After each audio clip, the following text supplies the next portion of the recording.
Ce rendez-vous de la foi est un rendez-vous dont le thème est 2 livres, 2 histoires différentes. Psaume 139, verset 16. Quand je n'étais qu'une masse informe, tes yeux me voyaient. Et sur ton livre étaient tous inscrits les jours qui m'étaient destinés avant qu'aucun d'eux n'existât. Dieu a inscrit la vie de l'homme dans un livre. Donc ceux qui sont à Dieu ont leur livre. Et ceux qui ne sont pas à Dieu ont aussi leur livre. Je vais vous enseigner aujourd'hui sur la différence entre un enfant de Dieu et un enfant de la chair. Autrement dit, la différence entre un enfant de la promesse puis un enfant de la chair. Un enfant de la promesse de Dieu est celui qu'on appelle enfant de Dieu. Un enfant de la chair ne peut pas être appelé enfant de Dieu. Romains chapitre 9, le verset 8. C'est-à-dire que ce ne sont pas les enfants de la chair qui sont enfants de Dieu. Donc, qu'est-ce qu'un enfant de la promesse? Un enfant de la promesse est un enfant né à partir d'une promesse de Dieu faite à ses parents.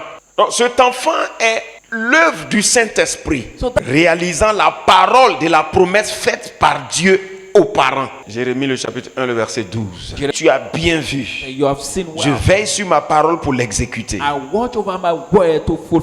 Donc, lorsque Dieu fait une promesse d'enfant à quelqu'un, alors Dieu va lui-même travailler pour la réalisation de cette promesse.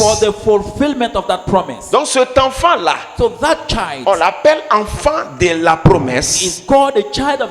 On l'appelle aussi enfant de Dieu.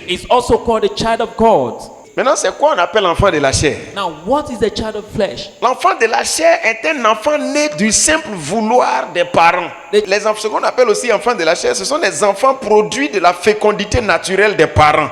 Sans que ça ne soit une promesse de l'Éternel. La destinée des enfants de la chair se trouve dans celui qui les a voulus. Leur vie est liée à celui qui les a fait naître, dont ils sont la composition. Sans la participation de Dieu.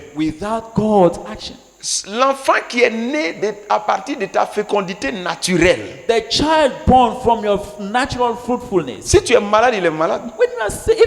C'est ton produit. C'est ton résultat. C'est ton sang. Tu l'as voulu. Et en même temps aussi, c'est le produit de ton sang. Donc c'est tout à fait naturel que ce qui se trouve en toi soit en lui.